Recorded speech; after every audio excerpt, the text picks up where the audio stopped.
শীতের ছুটিতে 2 দিন 1 নাইটের জন্য বেরিয়ে পড়লাম। যাচ্ছি কোথায়? সাহেবগঞ্জ। হাওড়া থেকে ট্রেন ধরলাম Jamalpur express 13071 Jamalpur express. Jamalpur express ঠিক ছাড়ে রাত্রি 9:30 থেকে।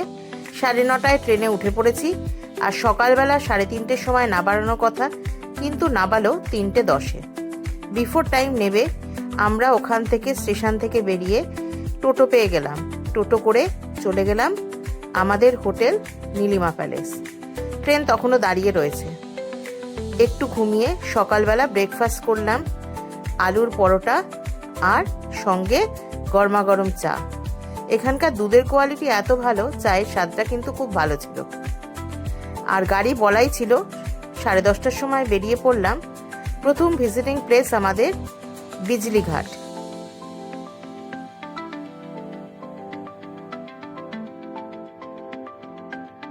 গিয়ে কিছু ফটো সেশন করে ফেললাম। আর ফটো সেশনের পর বিজলি ঘাট কেন নামকরণ হয়েছে সেটা আমি ঠিক জানি না। আমরা এখন এসছি গঙ্গার পাড়ে, তো এটার ব্যাপারে আমরা একটুখানি জেনে নিই। আমাদের যে ড্রাইভার দাদা আছে সেই ড্রাইভার দাদা জানাচ্ছে আর জানছে, এই যে আমাদের ড্রাইভার দাদা জানছে আমার হাজব্যান্ড। এই যে এই হচ্ছে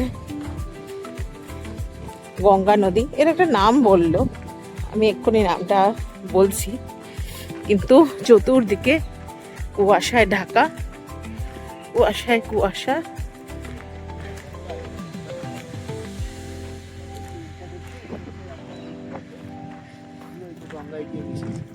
আচ্ছা, কুয়াশার জন্য ছবি ভীষণ আস্তে মানে এতে উঠছে, হালকা উঠছে। এটা গঙ্গারই একটা পার্ট। এই যে বেঁকে যাচ্ছে, এটা বেঁকে গিয়ে গঙ্গায় গিয়ে পড়ছে। হ্যাঁ,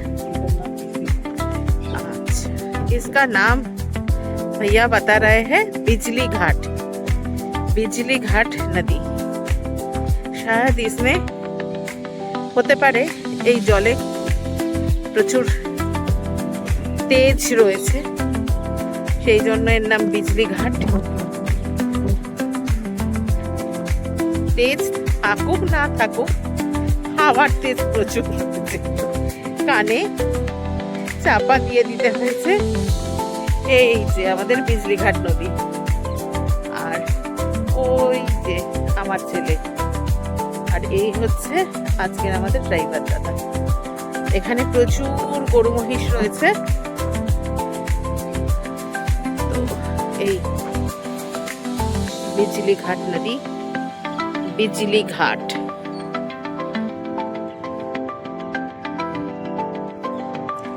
বিজলি ঘাট নদী। টুকটাক ফটো সেশন আর নদীর পাড়ে নৌকা বাঁধা দেখে খুব ভাল লাগছিল। সকালবেলাটা শুরুটাই হলো বেশ মনোরম পরিবেশ দিয়ে। এইটুকুনি রাখলাম। ভালো লাগলে সাবস্ক্রাইব করুন, শেয়ার করুন, লাইক করুন।